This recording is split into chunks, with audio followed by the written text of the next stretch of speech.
All right. Thank you and everyone for joining the Internet of Value Foundation New York, episode 140. And for all of those who get to listen to this information in the future, I hope you guys find it as valuable as I know I do every single day, the diverse amount of mindsets and perspectives, the information that gets spoken about in here. So I truly appreciate everyone showing up also so quick. So many familiar faces that I love to see. Sierra and Shellfish, McQuack, Fridge. Thank you guys for showing up. My passive and Isaiah. But feel free anyone to hit the request to come up if you guys want to come and join the conversation. I posted some topics above. I'm gonna uh, at least the focus of my conversation today was to speak about a panel discussion that was just posted on YouTube by the Department of Energy yesterday, 2 days ago. Video was actually I think it's 3 days ago. Video was posted at this time, and hasn't been a lot of views yet, but it's a excellent conversation they had, and they spoke on some of these breakthroughs that they've been able to have with what are the strongest supercomputers in the world. Of course, the Department of Energy in our country, government ran, has been funded the Frontier supercomputer and the Aurora supercomputer, which are both one exaflop breaking computers, which is just a measure of how quickly they are able to do the calculations and measurement. Um, and in relation to what we would think of to be a transaction or an information transfer on computational systems. But yeah, anybody feel free to hit the request to come up. I'm gonna go get the video, post some stuff up top, and start speaking about cool things going on model wise that are able to be done with supercomputing, settings and the possibilities that maybe will happen in the future. I was trying to catch everything that you were saying to explain the video, but when you request to speak and you accept it, it's always lagging behind. So I missed what you were saying right at the end.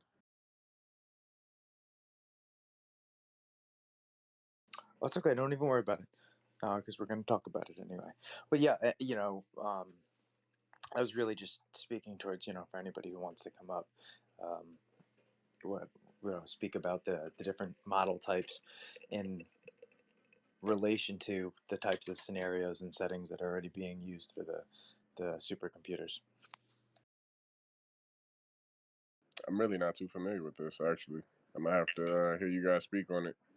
Yeah, so one of the highlights from the video, and the other people who were part of the panel discussion are part of the NCI, which is the National Cancer Institute, and they're the largest cancer research facility we have in the United States. And so the breakthroughs that they are speaking about in relation to supercomputing is being able to build these model types using things like generative AI, in which they are able to, on different terms, think about molecular structures. And so the way that chemicals and compounds can react with cells inside of the body. And so thinking about cancerous tumors, how could we develop different types of and methods of administering drugs and or chemicals in relation to being able to get rid of cancer. And on the other hand, um, you know, thinking about the nutritional things from a health perspective, being able to one of the highlights also again in this conversation I posted above for anybody who wants to watch the video after the conversation. It's about a 50 minute clip, so give yourself an hour or cut it into two.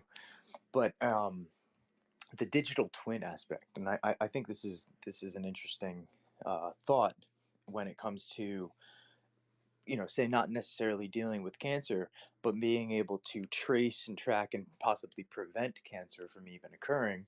And so, you know, a digital twin, not in retrospect to the thought of it being able to acculate, at uh, every single action that you would do or thought in some sense, a replica of you, but in a very narrow sense, be able to take things like your biometrics, your health, how your BMI, your body to mass ratio index, and how often you work out, how often you walk, right? Everything from an activity standpoint, and health standpoint in relation to the future you.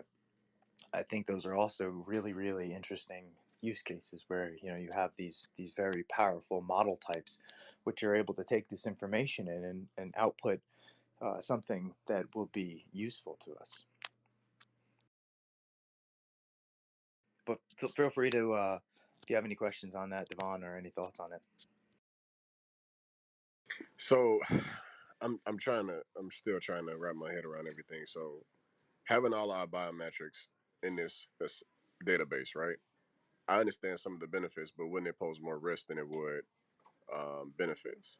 Right? What if this gets hacked and somebody was to essentially weaponize my whole genetic makeup against me? Is that not a threat that could, potentially happen? Well, I would say that that's probably, in relation to thinking about your health, not the most um, risky thing that you maybe in that particular scenario of that thought. However, depending on how your data is handled, kind of a different conversation that I was planning on having today. I was thinking about, I Okay, was yeah. thinking about putting DLT in the title, but I actually didn't have room for it. So I was like, I won't talk about that. But yeah, of course, there's a safety aspect to the way that your data is being handled, and from a health perspective, yeah, though all that stuff definitely is something that would be worked on the back end. But I'm specifically talking about the actual actionable steps of the production of that information coming to you, and how it could it be utilized and put together, rather than necessarily how the back end your data would be handled. At least at this conversation, I would say. But we Well, could bring it up another time. well, why? Okay, so even on the subject of DOT, because I hear people talk about putting medical records like and things like that on DOT, right? What would be the added benefit when you kind of want a centralization aspect when it comes to the medical industry anyway, right? Why not just use the current system we have right now? Well, no, you could have centralized DLT, and so the benefit of DLT is the immutability of it, and the fact that the network is inherently encrypted. And if you're able to prove from a secondary source, this is also more of a powerfulness, right? If you have two different distributed ledger technology networks, one where the information exists, and another one where there's just a source of transactional proof that that information is correct and verifiable by, say, what you would call like a government third party, or whoever holds that information. Um, yeah, I mean, this is where DLT is really just a better backbone structure from a network perspective to be used, and it's not necessarily that it has to be decentralized. That's, of course, somewhat of the ethos of the belief of the early part of the space, why it maybe became popular. But yeah, it doesn't have to be that way. It's just a much better networking standard than what's really utilized for how operations are done on the back of applications today. So the added benefit is the fact that the blockchain is pretty much just way more efficient. It's not necessarily going to advance the way we do medical records or anything like that per se, because I do see a need for it, DOT in other areas where you're talking about things like MLS situations like that. But when it comes specifically to medicine, because of the standards and parameters that's already set within the medical industry, right? The intense background checks and everything that has to go in, HIPAA laws and all of that, it seems like it's already efficient enough. So would it like get rid of a lot of the bloat that's within the medical industry and all of the red tape that has to go into, medical records and things like that? Do you see it helping in that aspect, or where would the leverage come in per se? Yeah, once again, that's more like the politics side of it. It's not necessarily the tool side of it, where Okay. I'm more technical. I couldn't tell you what would happen with the politics side of it. Will people accept the change or not accept the change? I don't think it really matters. I think change is going to happen no matter what happens, and I think people will either get on board or not get on board with that one. But um, I'm going to roll over. Shellfish, you got your hand up. Please feel free to jump in. Wait, Shellfish is up there? Okay, I can't Hi, see that. Yo, Vet. Hi, oh, I didn't Shelly. even know that was a speaker. Yeah, see, it's buggy. X has been doing this. If you notice that a listener becomes closer to you during your time up here, just figure that they're now a speaker. First of all, I have to give a shout out to 808. I was literally thinking about you this morning. I was like, I haven't seen him in a few days. I hope he's okay. So I'm glad you just happened to pop in. I guess I put the juju out there like to like get you in here. So yay. um, but Devon, I just wanted to say that imagine your medical records being on the blockchain and your actual DNA makeup being in, say, 23andMe or one of the other alternative genetic storage banks. And cancer end up coming up in your your timeline and you're having to deal with that and then being able to access your DNA to figure out which medication would actually work the best through OI or like the organoid intelligence or like growing your like if you have cancer of the liver, then being able to take that liver, grow about 20 different of your specific DNA strand and seeing which medication would be the most beneficial without actually using it on you directly, or just running a simulation first with like a million different things, which is what kind of we had going on with the different vaccines that they're starting to like compile into these libraries. And so there's a really great, I think, future coming in the health industry in this aspect because of blockchain and the use cases. You know where I see the is someone talking, by the way? No, right? No, go ahead, Bet. Okay, yeah, because I don't trust X at all now. So, yeah. Um, where I see a big use case for it is specifically in the part where you have emergencies and similar things, like for let's say for a paramedic, you need to help someone and they have the data on maybe their wrist or something, and you can access it very easily.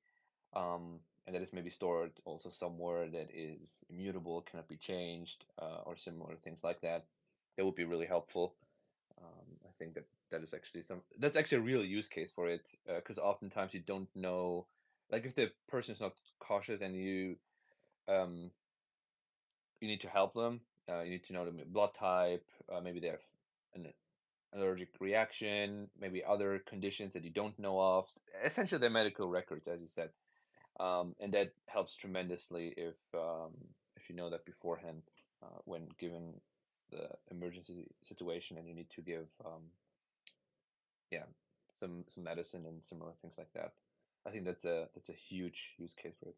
Yeah, I agree that, and going back to what Shellfish had said before about the comparison to right to being able to really just take somebody's cellular um, DNA and try and replicate that and growing an organ and these multiple tests, which of course something like that is extremely expensive and time consuming.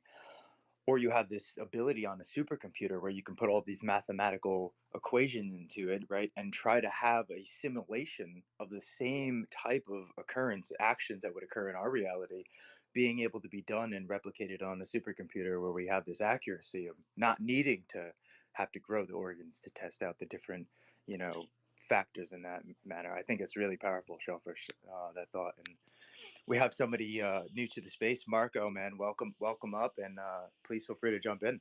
Hey, kudos to Shellfish.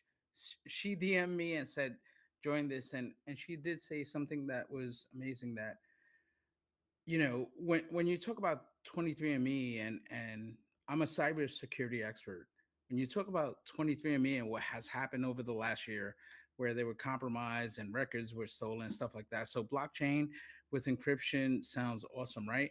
And in terms of replication, I mean, Sweden right now, I live in America, but if I was like super rich, I could, I have a family member that has cancer. I could take her over there if I was like, I had a lot of money and take her cancer and replicate it. And instead of injecting her, and this is kind of what they've done with my family member is they've just been taking her as a test bed. Let's try this, let's try that.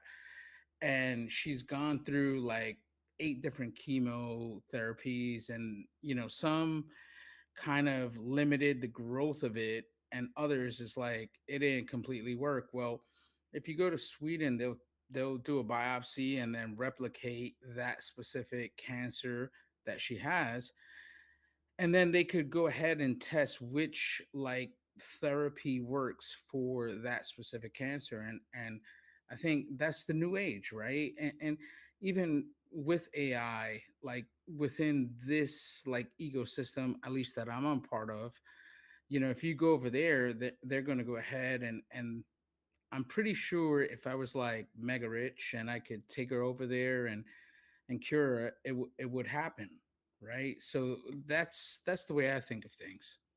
Marco, allow me to ask.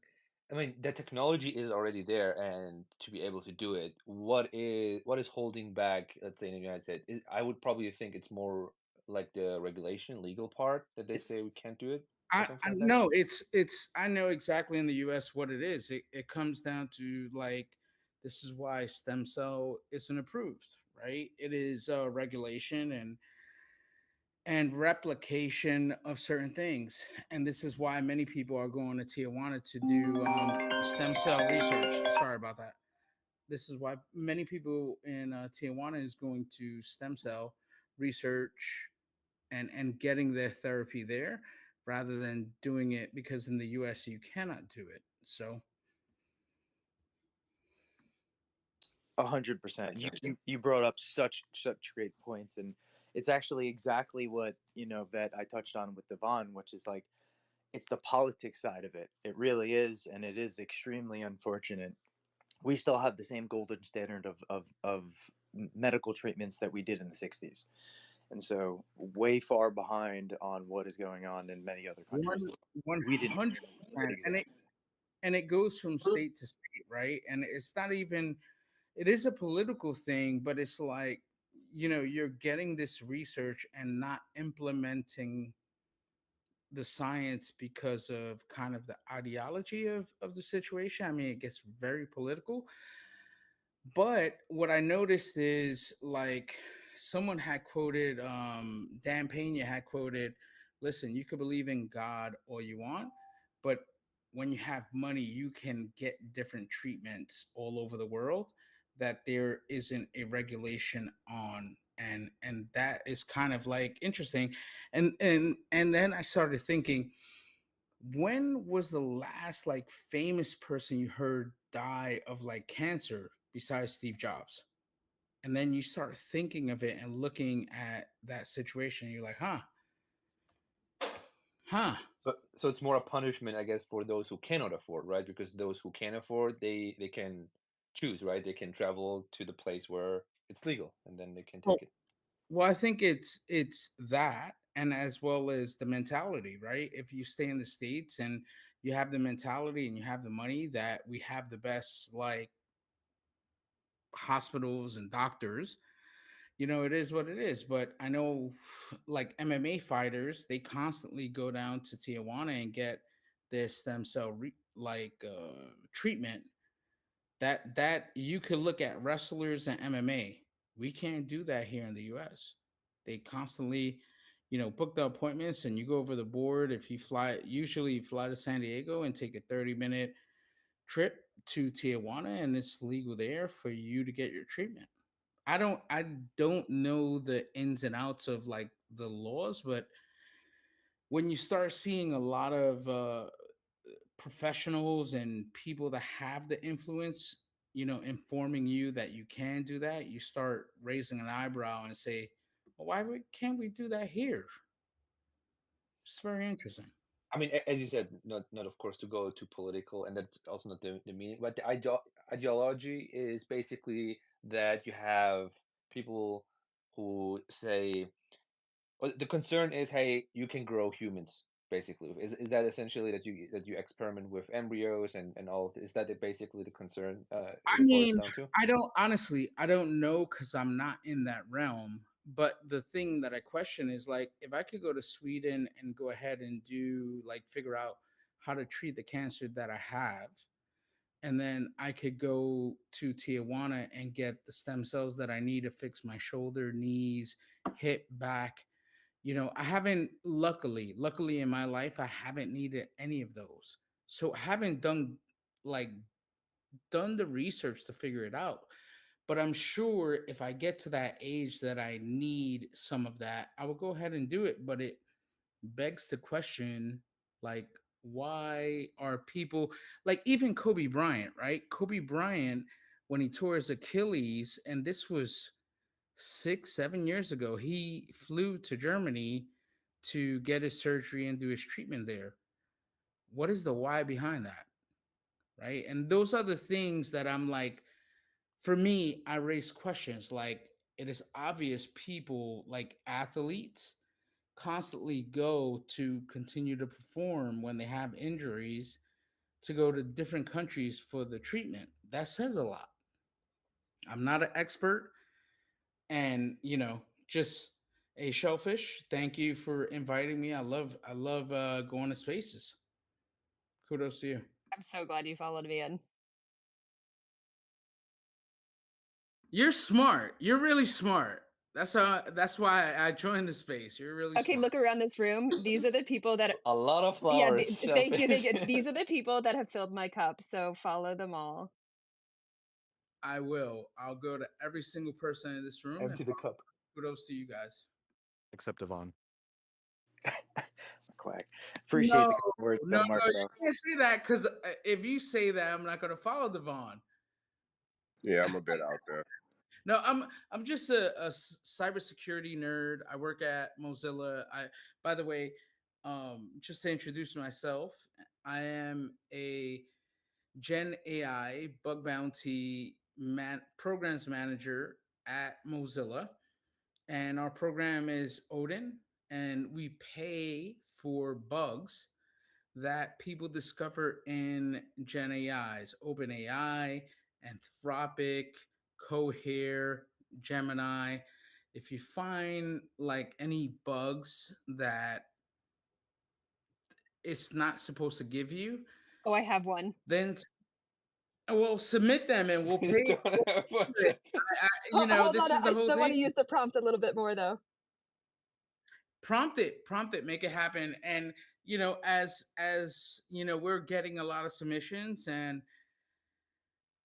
we call it the grandma exploit jailbreak, where you ask the Gen AI to go ahead and give you a Molotov cocktail. We're kind of not doing that, but in terms of everything else, like writing exploits for a specific vulnerability, or trying to get you can get access to other people's, let's say, accounts and what they've done. So if you guys use a lot of AI, I'm sure you could find vulnerabilities and we'll pay for it. Hey, Marco, how does it work? Does it work like this, that someone, let's say in that case, shellfish, she has something, and she comes to you, approaches you, and both of you guys then approach, in that case, let's say OpenAI with that bug. Is that how it works? So how it works is, if Shellfish decides, hey, I have a bug, she then emails us pictures and the kind of tactic procedures she did to go ahead and figure out what the bug was. And then we try to replicate it. If we could replicate it, we then go ahead and contact that person, Shellfish, to say, okay, we're going to send you a contract and we're going to accept this bug. Let's take it a step further. Give us like the text, how you did it, and everything else. And then once we receive it, we go ahead and pay it because we know it's a bug that we want. We reach out to the company and we try to assist them to try to fix it, right? And the research we've done internally, we kind of reach out to companies in general and say, hey, this thing needs to be fixed. The reason why we're doing that, because what we notice is with Gen I, Gen AI, the entry level of like from normal human, and now you have become like a malicious actor, there's a low barrier to that, right? And what we want to do is try to help like Gen AI, Anthropic, Open AI to say, hey, try to figure these things out to like really fix these issues. Some companies take it serious, others don't. So I'll How tweet much some. money is Yeah, how much money is there basically put aside from these companies to target It's this? Like, are they it, taking that serious? it, Because this is how I measure if they take it serious, right? yeah, it doesn't have to be them. It's our Mozilla has an initiative. We go anywhere from 500 to 15,000. And for instance, Claude, like Anthropic Claude, they don't pay out in any bug bounties. This is something we set aside to say we need to push this forward, right? A lot of times Elon Musk, what he's doing is very good work, but what happens is he's kind of screaming from the top of the mountain saying it's dangerous, and what we're doing is at the bottom in the foxhole saying this is why it's dangerous, right? And we take those vulnerabilities and then go ahead and submit them and say, hey, work this out, right? So if you look at Anthropic, they basically go ahead and they take security serious. They don't have a bug bounty. And then if you look at OpenAI, they kind of take security seriously, but really not. So, if you put your arms in an X, it is growth one way, and the other way is security, which is kind of limiting the growth of AI and the speed they want to go to because it takes time to go ahead and test and figure out stuff and how to secure stuff. I mean, So, in the context of AI mhm, and, let's say OpenAI or whatever, what is specifically a bug, right? Because isn't that more like an sure. etiquette that you say, hey, it's you just don't want the AI to react on a prompt, but if you boil down it to the AI itself, it does what it's supposed to do, right? It responds to your prompt. So, a good clean bug is, for instance, like what Claude Sonnet that you can now execute code is to go ahead and figure out, you ask them to submit bugs, and well, not submit bugs, but what a bug is in like Cloud Sonnet is you ask them to create, I'm trying to formulate this so you guys could work, but you ask Cloud Sonnet to like give you what's in their systems that has loaded into their Docker instance. And supposedly they're supposed to be like nothing, or that's not applicable. The flip side, the way you talk to the LLM, it will give you like, hey, here's what's en route for our Docker instance. And go ahead and search the ecosystem within that Docker instance to figure out what you want to do. So it's a presentation I'm doing in September that, what I just said to you, I have, you know very clear. And if they don't want to fix it, that's cool, but they should fix it.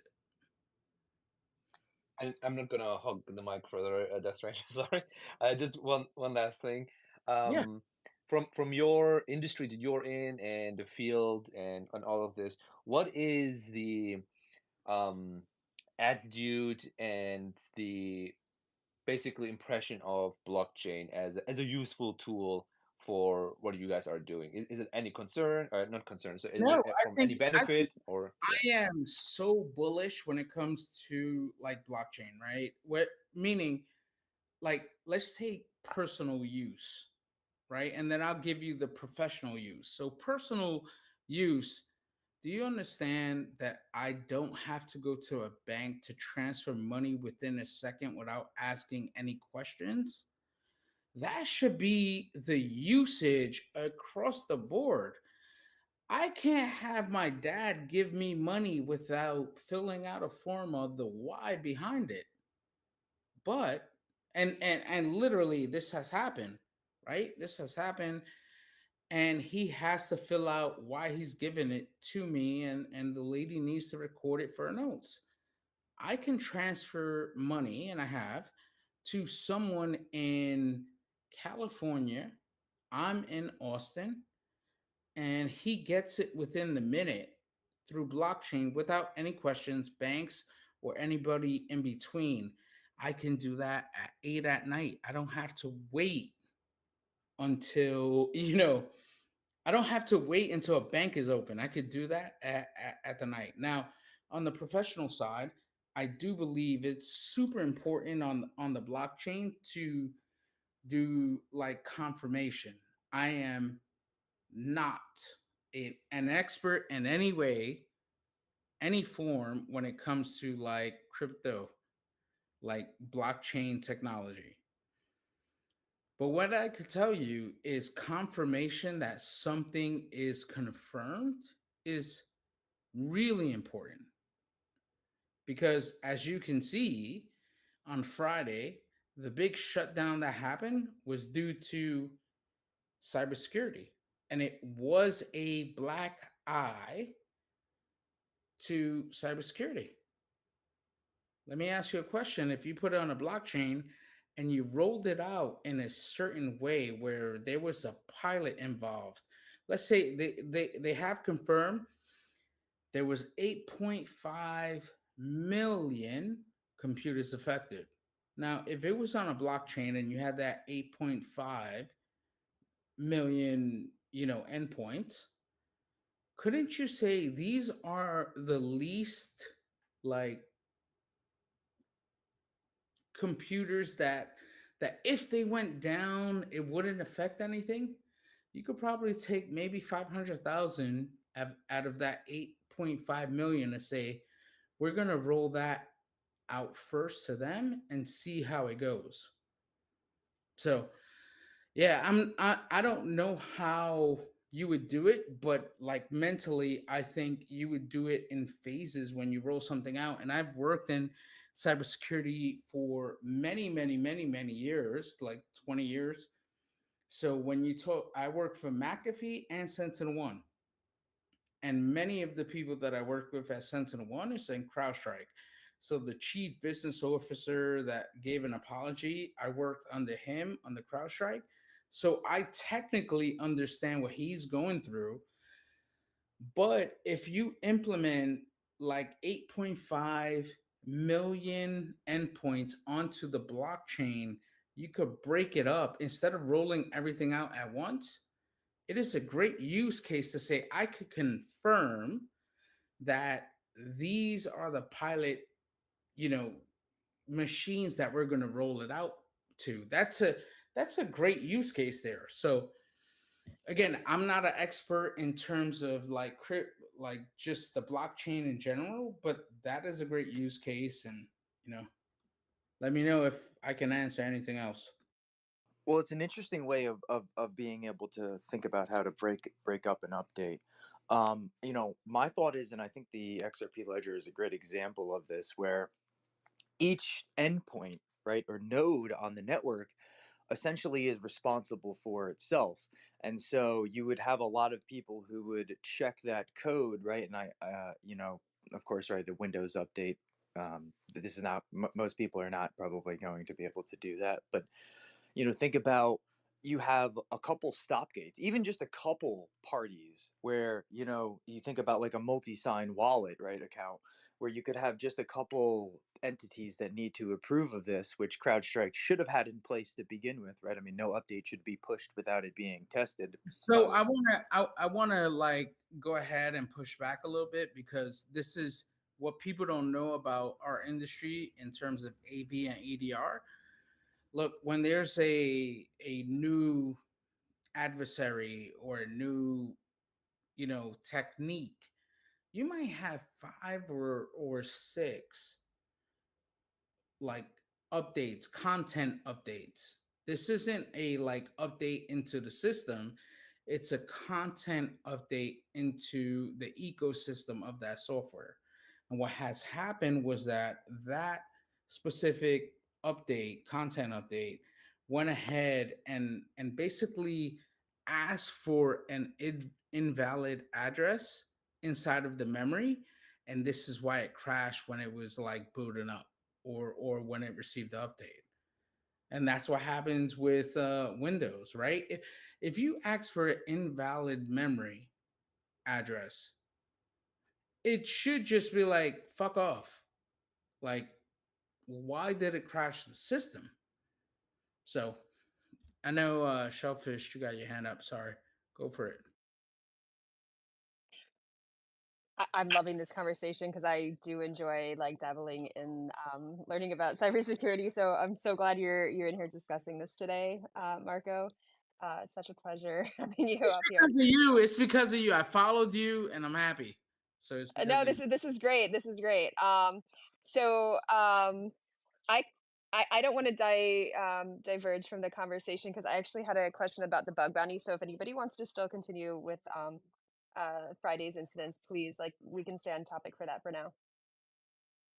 No, I have some thoughts also, but I saw Nav came up, and he raised his hand. I know he wants to jump in, and 808, if you want to jump in after, man, I'm glad you're up as a speaker. But Nav, go ahead, man, please.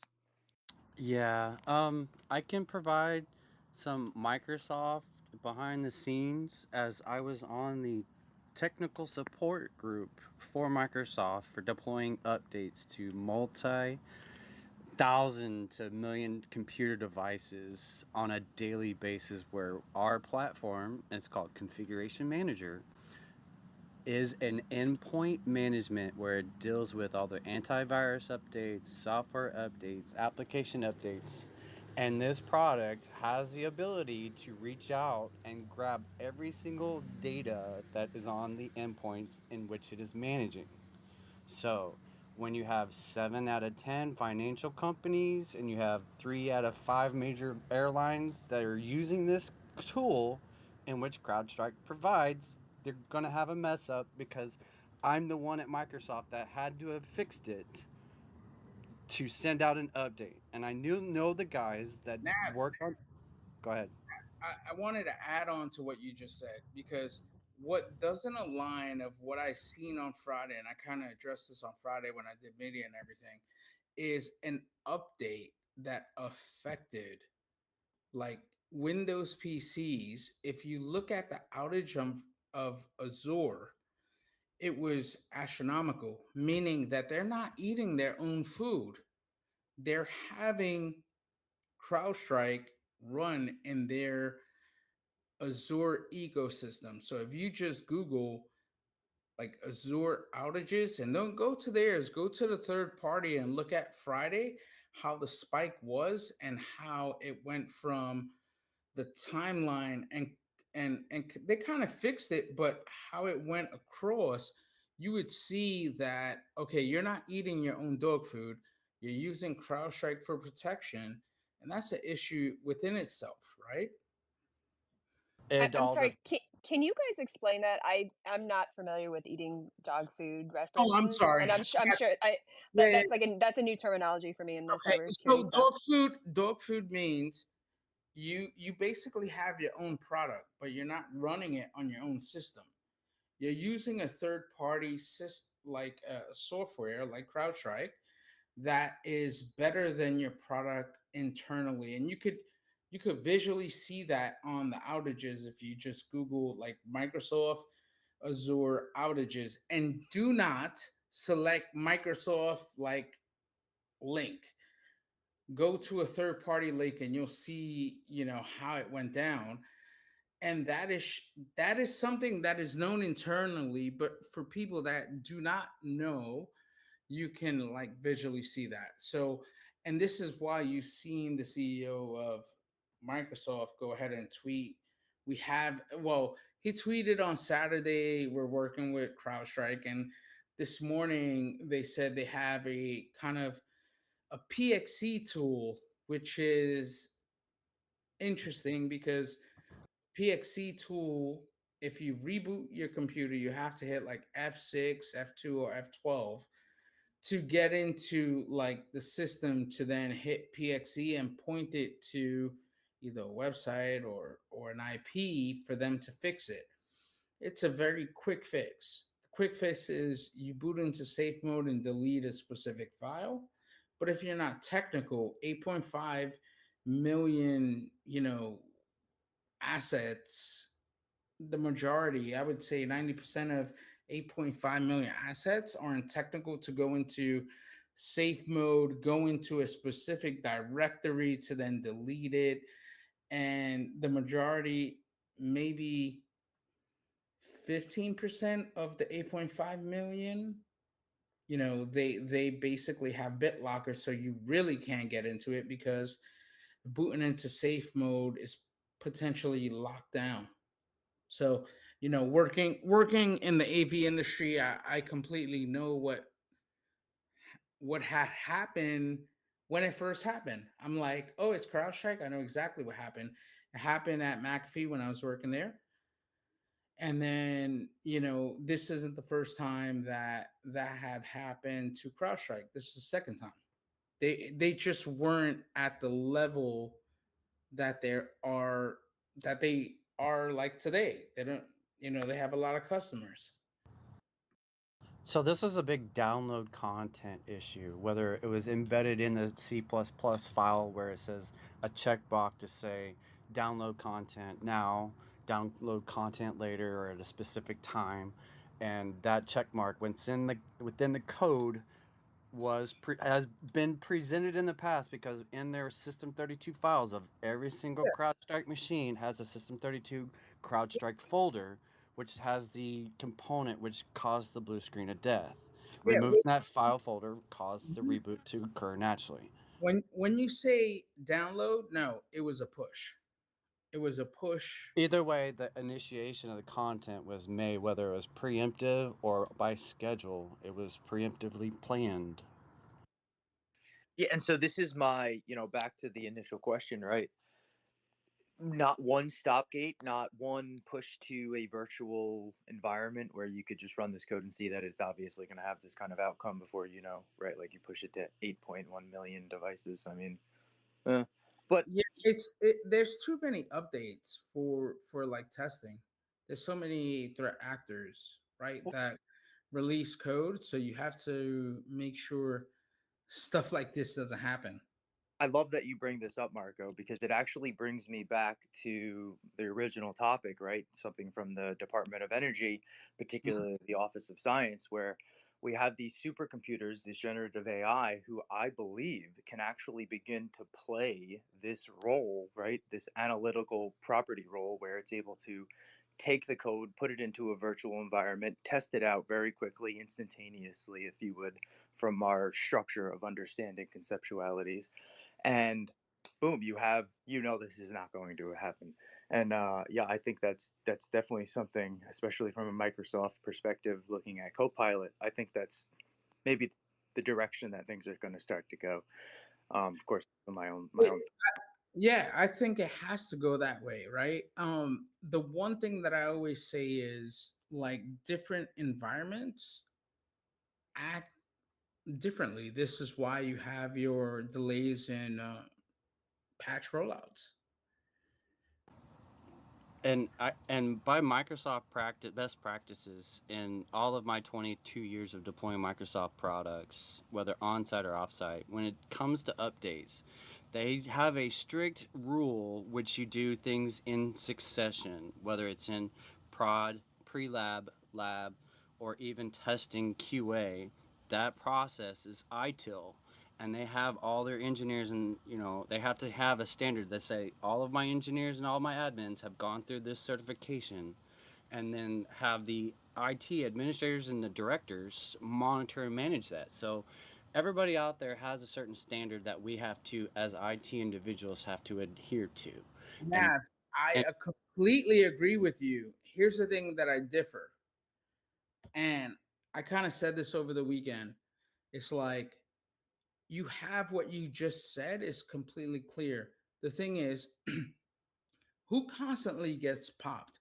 Who constantly has exploits in 0 days affecting? It's the same thing I always say when I'm at my Thanksgiving table.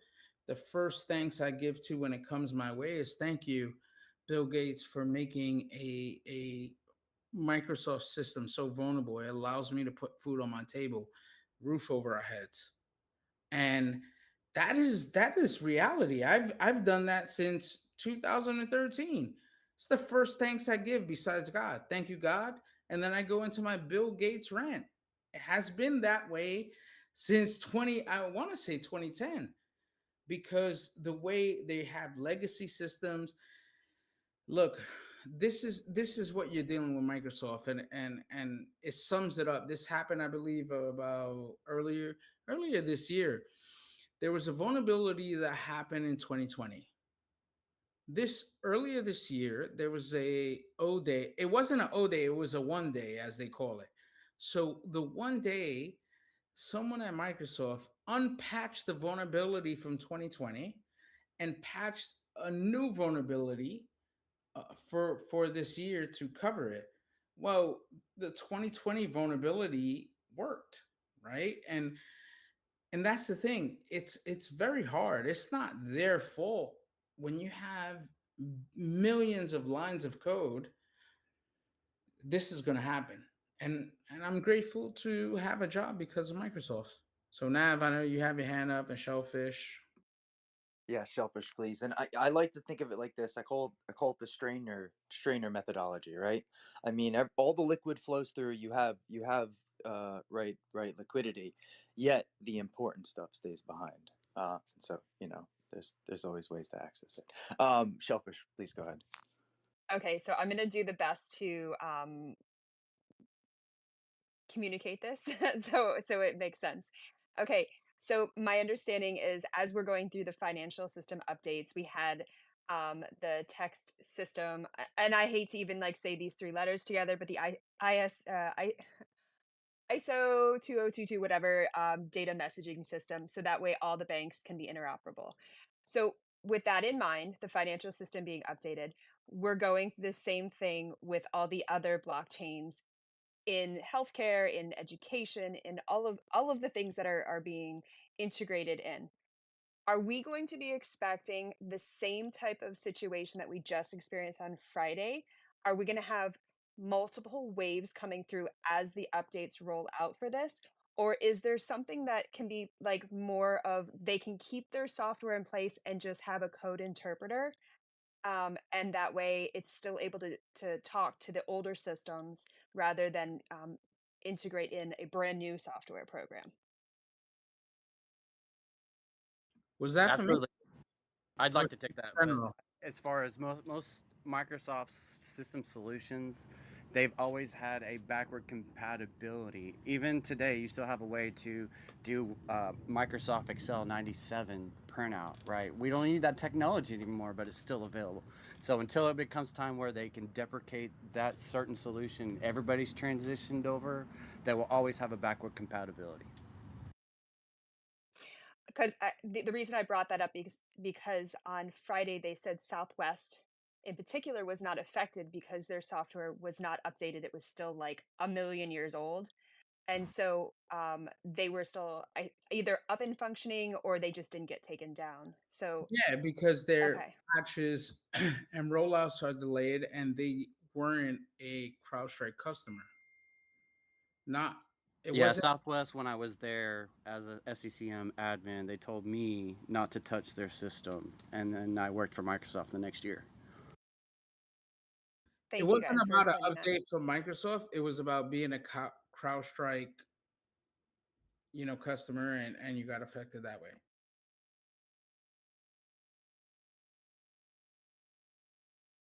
Thank This you is guys. really a really great conversation, all the way talking about different model types and digital twin types of narrow generative AI models that'll be able to be built using supercomputers to encryption and security of the way that we are going to do our not only analytics from updates, but health information and distributed ledger technology use cases in the future. So I really appreciate all of you guys for coming today, and everyone who came to listen to this space. I hope everyone also who listens in the future finds it as valuable as I did. But I love you guys. I hope everyone has a great rest of the week. There'll be no space for me this Thursday, but we'll be back Monday next week, 4 p.m. Eastern Standard Time.